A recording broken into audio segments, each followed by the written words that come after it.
põe na tela, por favor. Bolsonaro, sobre eleições 2022, disse que foi página virada. O ex-presidente afirma que o PL não será oposição radical ao atual governo. Eu tenho um trecho que eu separei para vocês, eu queria colocar aqui, do Bolsonaro dando essa entrevista. Pode colocar, Matheus.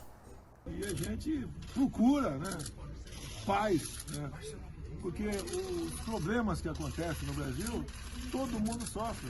Está votando aqui o arcabouço fiscal, não há da nossa parte ideia de impedir qualquer votação. O PL é um partido grande na Câmara, são 99 parlamentares. A gente não vai fazer uma reação, né, uma oposição radical, não é isso, é ajudar, apesar de não simpatizarmos com o governo, já sabemos, imagino, no passado, nós queremos colaborar para que o Brasil aí não fracasse, não afunde. Né? Repito, eleições 22, página virada, temos conversado com o partido para a gente ver se a nossa melhor estratégia para o ano que vem, prefeitos e vereadores pelo Brasil todo. 26 só se discute depois de 24. Trazer para a normalidade, sem rancor da nossa parte. Espero que o outro lado também pare de falar meu nome. Sem receio de pare de falar meu nome. Uau! Essa parte final é maravilhosa. Para de falar meu nome. O que eu queria trazer aqui, Matheus, para o pessoal comentar, o Segré, o Adriles e a Geisiane, é o seguinte. A gente está numa guerra conflagrada contra a liberdade de expressão. Deflagrada, conflagrada. A gente está vivendo uma situação bizarra no Brasil e faltam lideranças políticas. E quando eu falo que faltam lideranças políticas, eu vou incluir na ausência de lideranças políticas dentro desse contexto o Bolsonaro. Podem encarar como vocês quiserem, crítica, você está trabalhando para desunir o pessoal da direita? Não, pelo contrário. Eu acho que a gente tem que ter o mínimo de autocrítica para conseguir se organizar. Se a gente não consegue chamar as pessoas para se articular, para se organizar e para mobilizar todo mundo às ruas em prol da liberdade de expressão, contra a censura e contra os censores, e por censores a gente tem a definição máxima em Alexandre de Moraes, a gente vai ter um problema muito sério que não vai ser resolvido por essa gentileza e cordialidade discursiva típica de senadores que estão em Brasília. O Ciro Nogueira foi no Pânico recentemente, Segré, e ele foi provocado pelo Rogério Morgado, olha só, nosso querido humorista, que sabe o que está acontecendo contra a liberdade de expressão. E ele perguntou, o que vocês vão fazer com o Alexandre de Moraes? Vocês não vão impedi-lo? E a resposta dele foi totalmente evasiva. Ele simplesmente não respondeu, ele falou, juiz julga, ele tem essa prerrogativa, ele pode fazer isso, a gente respeita o julgamento. Mas aí o Morgado falou, e fora das 4 linhas, não é julgamento, é perseguição. Não, veja bem, e não respondeu absolutamente nada. Esse tipo de postura, Ciro Nogueira, esse tipo de postura, Sérgio Morno, vai levar o país a um regime totalitário. Segré, como que você enxerga esse contexto, essa situação que está acontecendo hoje no Brasil? Você sabe que eu li muito sobre o nascimento da República a partir do conceito de Montesquieu, que escreve em 1748 o Espírito das Leis. E que aí é dividido os 3 poderes, como a gente conhece, para dar início a uma questão republicana no poder executivo, no poder legislativo e no poder judiciário. Quando a gente determinou esse conceito republicano dos 3 poderes, o objetivo era que cada um fizesse o seu trabalho, o executivo executa e é eleito para isso, o legislativo dá o âmbito legislativo através das leis e é eleito para isso, e o judiciário, que seria o termômetro na composição inicial do cumprimento da lei, e no caso do Supremo Tribunal Federal, o cumprimento irrestrito da Constituição. Mas, lá por final de 1800, aparece uma outra teoria, escrita por Max Weber, que é a teoria da dominação.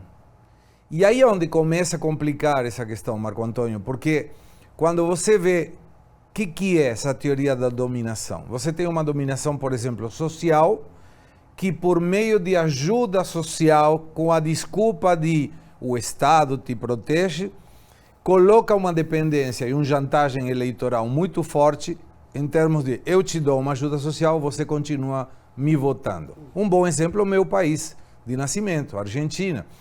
Tem 46 milhões de pessoas que nele moram. 22 milhões hoje recebem alguma ajuda do Estado.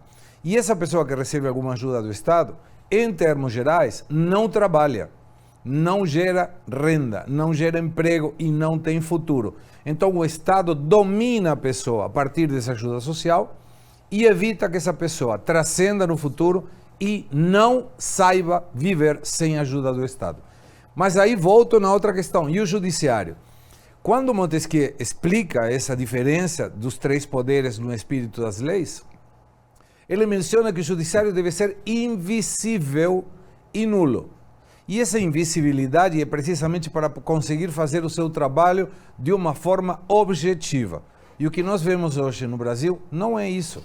Se eu pergunto, e eu pergunto, para pessoas na rua, me diga 11 nomes dos jogadores da seleção brasileira, a maioria das pessoas não sabe mais do que 4 ou 5. Mas se eu pergunto, me dê o nome dos 11 ministros da Corte Suprema de Justiça, ele com certeza sabe 9 ou até os 11. Então, observamos que não tem invisibilidade nessa questão. E a teoria da dominação é precisamente isso. Utilizar um recurso, um poder do Estado, para conseguir dominar a determinada parte da população. Por exemplo, o caso da censura, que hoje pode não ter, inclusive, uma censura tácita, mas todos que temos a possibilidade de falar para pessoas na frente de uma câmara de televisão, eu garanto para vocês, cuidamos muito a forma em que dizemos o que vamos dizer. E isso é uma forma de censura. Autocensura, né? Porque aquela subjetiva. Eu tenho que tomar cuidado. E vou dar um exemplo. 5 de outubro, participei de um programa com o Brasil Paralelo.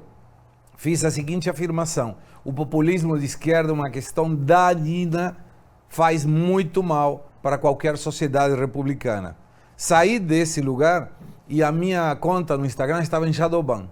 As pessoas me mostravam prints que diziam: essa conta é suspeita de mandar fake news, simplesmente porque eu tinha mencionado que o populismo de esquerda era ruim para a população. Então, estamos numa situação complexa que a prensa internacional não está enxergando e não está divulgando, em que existe sim essa autocensura que a Adriles mandou e onde a teoria da dominação de Max Weber está se contrapondo e ocupando espaços por sobre o espírito das leis de Montesquieu. Está sendo light. Não é que a imprensa não está enxergando, a imprensa está endossando. Mas eu falo essa internacional, censura e essa né? perseguição. Eu falo internacional, já não é divulgado. Né? E eu quero jogar para o Adriles. Adriles, você participou durante anos Sim, senhor. do Morning Show. Sim. Nosso... Lá vem ele me jogar a bucha de canhão na cabeça. Viralizou um vídeo. Um vídeo de uma suposta indignação, eu não coloquei Jesus. Aqui, eu nem quero colocar, não coloca, não. Do Paulo Matias. Uhum. Paulo Matias, poxa, é um país que você não pode combater a corrupção, senão você é perseguido. Sim, senhor. Falando do Dallagnol. Não pôs o vídeo, mas citou. Não, tá mas eu estou citando o Paulo Matias, eu quero que você bem. comente a postura dele, porque o Paulo Matias, ele até brinca que ele é o chapa tênis, sapa tênis, e ele fazia a equivalência pernóstica, equivocada, malévola entre Bolsonaro e Lula. Pois é. E agora, ele tá fingindo que ele despertou para o regime totalitário que se impõe, ou ele está querendo ser o quê? Uma voz antagônica prevalente dentro de um sistema que a gente não tem outra opção senão se unir. Mas a questão é, e eu te pergunto, o Paulo Matias vai se unir ao grupo que ele intitulava de bolsonaristas radicais para defender a liberdade de expressão agora? Ou ele só vai ficar na corrupção? A sua pergunta é tão boa quanto capciosa. O Paulo Matias é meu amigo, mas ele mesmo, eu digo das palavras do próprio Paulo Matias, ele disse, eu lembro, ao final da eleição, que o chapa-tênis, de maneira sorridente, irônica, iria decidir a eleição. De alguma forma, não sei se decidiu, mas influenciou bastante. Porque o chapa-tênis é o quê? Esse movimento político articulado de um liberal limpinho, comedido, anti-Bolsonaro, e tem nojo do Bolsonaro e tem horror ao Lula. Tipo o Kim Kataguiri, MBL, o próprio Sérgio Moro, em alguma medida, foi esse chapa-tênis, e o Paulo Matias, que é um grande comunicador, que também se coloca assim.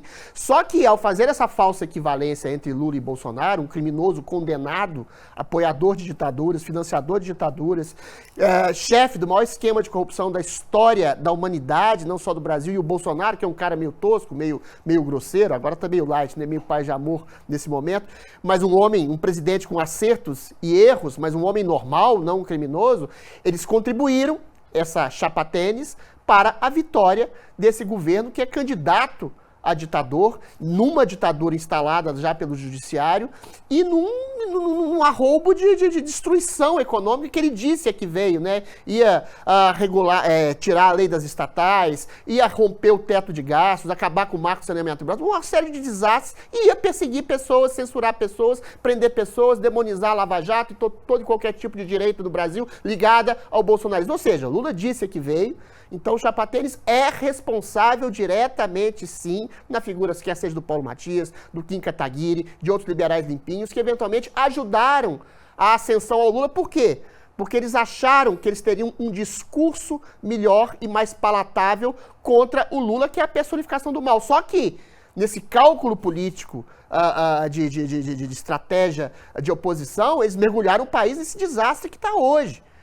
E agora eu acho curioso que o Bolsonaro adota, de alguma medida, esse discurso chapa-tênis. Tudo bem, é um cálculo político, mas eu acho um cálculo político completamente desastrado. Por quê? Porque a gente não está, meu bom Marco Antônio, numa situação política normal de oposição. Se o Bolsonaro quer fazer uma oposição comedida, chapa-tênis, light, o outro lado não quer, o outro lado quer destruí-lo. Destruir o Bolsonaro, quer tornar inelegível, se possível, prendê-lo. E assim, não é uma questão personalista só contra você, Bolsonaro. É contra toda a direita liberal, conservadora, até a chapa-tênis. Se bobear, vai entrar nessa, contra a Lava Jato, contra todo mundo. E não é só censura, meu bom Segré. Tem pessoas presas, tem presos políticos, tem líder evangélico, tem comediante, tem ativista, tem toda a sorte de pessoa, tem cidadão, senhora de 80 anos, que nem estava nas invasões do 8 de janeiro, que está com tornozeleira. Ou seja, existe uma perseguição política implacável da parte do judiciário, uma tentativa do executivo de demonizar, destruir, apagar, perseguir, censurar e prender todo oposicionista nessa mancomunação entre executivo e judiciário para apagar toda a voz que seja conservadora de direita ou bolsonarista. E para isso eles estão solapando leis, atropelando a Constituição, atropelando todo o Estado democrático de direito, falando que estão agindo em defesa da democracia, fazendo censura prévia, prisão arbitrária, sem o devido processo legal. Então eu não sei se esse discurso do Bolsonaro é tão palatável nesse momento, no momento em que estão querendo destruir-nos. O Alexandre de Moraes chama toda a direita de extrema-direita, que faz crimes nazistas, homofóbicos, aí mistura e atos golpistas, e fake news, e discurso de ódio. Discurso de ódio é o quê? Qualquer crítica legítima, democraticamente legítima, que você faça a um ministro do STF, a um deputado, a um senador, tudo isso é colocado no bojo dos atos golpistas. A gente está vendo uma perseguição inclemente, apenas, exclusivamente, ostensivamente, à direita brasileira. Eu não sei se o Bolsonaro não entendeu isso ou se ele foi mal assessorado. Porque a próxima vítima é, com certeza, ele mesmo, além de todo o espectro da direita que está sendo vitimada nessa autocracia proclamada pelo judiciário. Aí, ó, agora o chat tá doido. O chat tá doido. O pessoal fala que eu sou infantil, porque eu defendo que existe a necessidade de um discurso inflamado, altivo, um discurso assertivo. Tá jogando pianinho com o leão que tá querendo devorar sua cabeça. A censura tá em favor da liberdade de expressão e pelo impedimento de Alexandre de Moraes. Daí, na verdade, a crítica que eu considero infantil é a crítica feita a mim nesse sentido, porque eu sempre transmuto a necessidade de você ter um discurso de uma liderança, ou seja, não adianta você, assim, eu vou exemplificar. Não adianta o padeiro da esquina subir na padaria e fazer o discurso inflamado contra o Alexandre de Moraes. Existem figuras políticas que estão com o holofote nelas, que têm o domínio da verve e que têm a capacidade de gerar notícia e de gerar mobilização e de ajudar, aí sim, na organização de grupos localmente, regionalmente e nacionalmente. E essa articulação é que eu cobro. Eu estou cobrando muito mais a ação junto com o discurso do que o discurso vazio. O discurso vazio é o pendrive do Marcos Duval. Aqui, ó. Olha a foto do pendrive. É a bala de prata. Isso é bobagem. Isso daí é... João Kleber. Interna. Pera. Pera. Olha o pendrive. Ó, coloca o pendrive ali. O pendrive. Olha o pendrive. Você tá vendo o pendrive? Não. Não vai salvar ninguém o pendrive, bicho. Não. É ação junto com o discurso. E eu digo isso. Discursos em tempos de guerra, os melhores e maiores e mais eloquentes discursos da história, são os discursos em tempos de crise, não em tempos de bonança. Porque as pessoas precisam dessa esperança e precisam saber que existe alguém preocupado e que está coordenando essa movimentação. E eu queria passar a bola para a Geisiane. Geisiane, o Bolsonaro, ele está dentro dessa bolha agora de Brasília, onde ele concomitantemente está com medo e está achando que essa nova embalagem vai surtir algum tipo de efeito político? Vamos lá, vamos por partes. O primeiro ponto que a gente tem que colocar aqui, que é muito importante, e eu vou repetir isso até o dia que a direita finalmente conseguir entender, é que todo o cenário político é pavimentado pelo cenário cultural. Não é de hoje que a esquerda ocupa todos os meios culturais. O que são os meios culturais, Geisiane? São as escolas, as universidades, as igrejas, os meios de comunicação, as redações de jornais e assim por diante.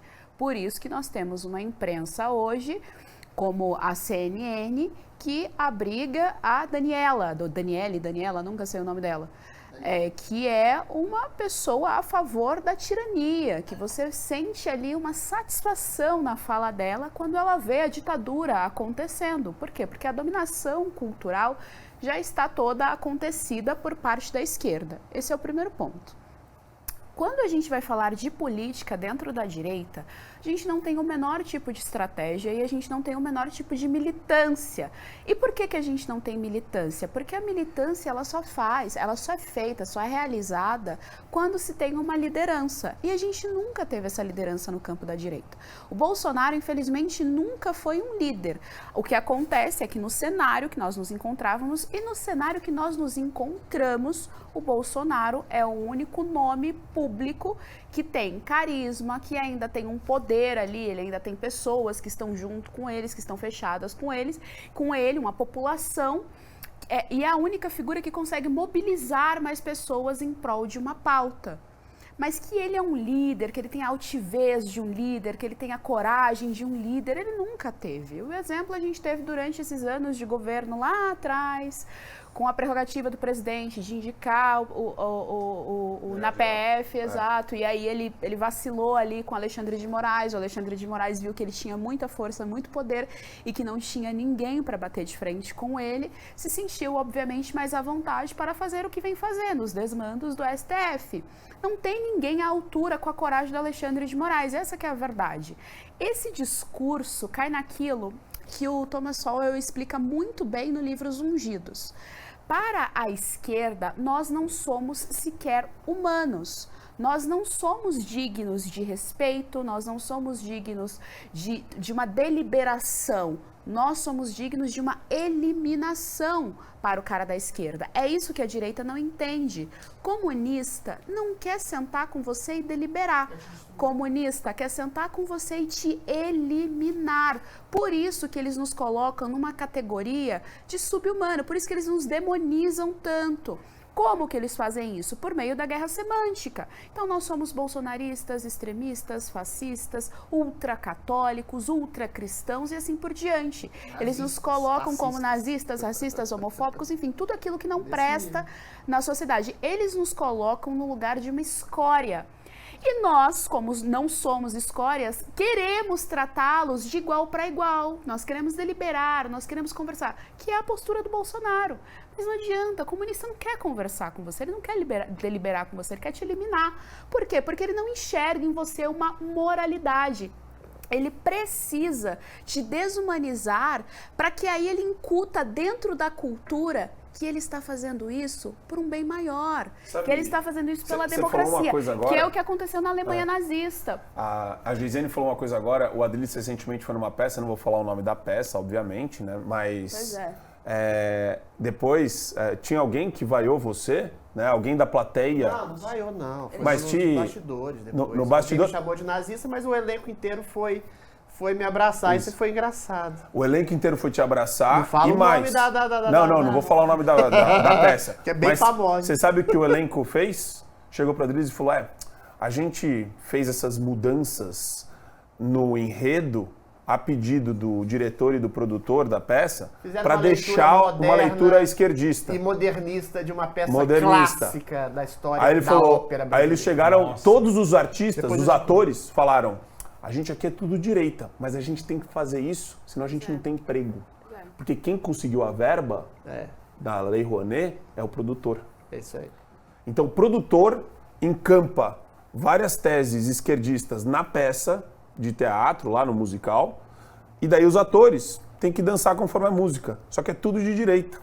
Caramba. Olha que engraçado isso, né? Como a gente... Eu já falei qual é. Não, melhor não falar. E o cara, ao fazer isso, esse produtor, ao fazer isso, ele reproduz o comportamento do político de esquerda. Ele se sente, que é aí a teoria do Thomas, os ungidos. Ou seja, ele se sente o cara que é elevado espiritualmente. É isso que a direita não consegue entender.